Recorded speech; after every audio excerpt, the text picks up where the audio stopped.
Hi மக்களே, இன்றைக்கி night நம்ம வீட்டில் என்ன ஸ்பெஷல் அப்படின்னு பார்த்தீங்கன்னா காடை கோழி ஃப்ரை தாங்க பண்ண போகிறேன்.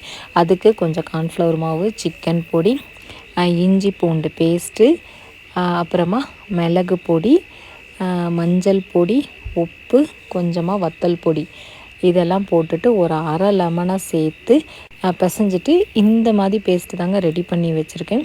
ரெண்டு காடா கோழி வந்து நேற்றுக்கு பையன் மூணார் போயிருந்தான், வாங்கிட்டு வந்தான். காடா கோழி வந்து இங்கே ரொம்ப ரேராக தான் கிடைக்கும், அதுவும் மூணாரில் போய் தான் வாங்கணும்.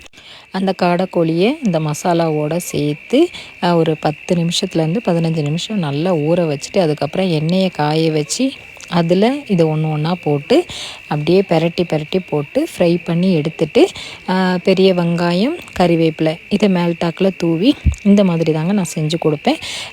சிக்கன் 65 பண்ணுவோம் பார்த்திங்களா, அதே மாதிரி தான் இதுவும் பண்ணியிருக்கேன்.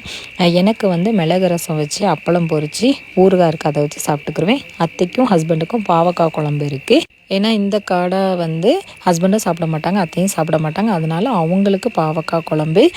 நான் நைட்டு வீடியோக்கு எப்படி எங்கே உட்காந்து வாய்ஸ் கொடுப்பேன் அப்படிங்கிறத பற்றி உங்ககிட்ட வந்து இப்போ நான் ஷேர் பண்ண போகிறேன்.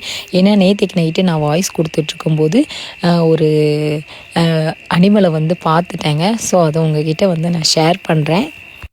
நான் வீட்டுக்குள்ளே வீடியோ எடுத்துகிட்டு காரில் உட்காந்தான் எப்போதுமே வாய்ஸ் கொடுப்பேன். ஆனால் அந்த நைட்டு வீடியோ வந்து நம்ம வீட்டு வாசலில் அந்த திண்டை இருக்கா, அந்த திண்டில் உட்காந்துட்டு தான் நான் வந்து வாய்ஸ் கொடுப்பேன். ஏன்னா அந்த பேக்ரவுண்டில் இந்த குட்டி குட்டி பூச்சியோட சவுண்டெல்லாம் நல்லா இருக்குது அப்படின்னு சொல்லிட்டு ஒரு சிலர் சொன்னதுனால நான் அந்த திண்டில் தான் உட்காந்து வாய்ஸ் கொடுப்பேன்.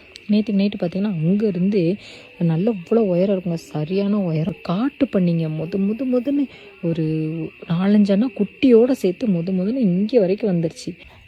பன்னி அப்படின்னா நம்ம ஊர் சைடு இருக்கும் பார்த்திங்களா, அந்த மாதிரி இருக்காது. காட்டு பன்னி இது வந்து ரொம்ப ஹைட்டாக இருக்கும், ஆளை வந்து முட்டி தூக்கிடும். அந்த மாதிரி டேஞ்சரான பன்னி இங்கே இந்த ஏரியாவில் நிறையா இருக்குது. நைட் ஆனால் இப்போல்லாம் முதல்லாம் வராது லைன்ஸுக்கு, இப்போ வந்து லைன்ஸுக்கே வர ஆரம்பிச்சிச்சு. நான் எப்போதுமே அறக்கதை வந்து திறந்து போட்டுட்டு தான் வாய்ஸ் கொடுப்பேன். எதுக்குன்னா திடீர்னு ஏதாவது ஒரு மிருகம் வந்துச்சு அப்படின்னா டக்குன்னு உள்ளே ஓடிடலாம் அப்படிங்கிறதுக்காக. நேற்றுக்கு காட்டு பணியை பார்த்த உடனே நல்ல வேளை வாய்ஸ் கொடுத்து முடிச்சிட்டேன், படக்குன்னு உள்ளே போய் கதை வடைச்சிட்டேன் மக்களே. இப்படி தான் நான் நைட்டு வெளியில் உட்காந்து வாய்ஸ் கொடுப்பேன்.